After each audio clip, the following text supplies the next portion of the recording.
How to change your Instagram account to personal account. Hi everyone, welcome to our channel. This is Rose from Create Login and Delete. Without further ado, let's begin. First of all, launch Instagram application on your phone. Make sure you log into your account.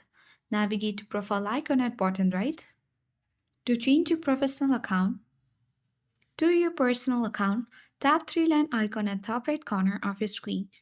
Scroll down, look for Professional section and select Creator Tools and Controls. Scroll down. Now choose Switch Account Type.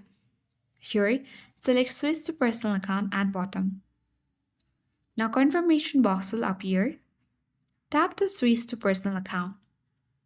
This will lose access to in-app insights and insights from all your content, including your promotions. You will also lose access to Meta Business tools like Meta Business Suite and Ads Manager. Select Switch to Personal Account. Then you'll be notified that it has been switched to personal account.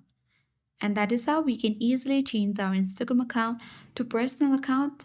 I hope this guide was helpful. If it was, then do like, share, comments, and don't forget to subscribe. Thanks for watching, and I'll see you in the next video.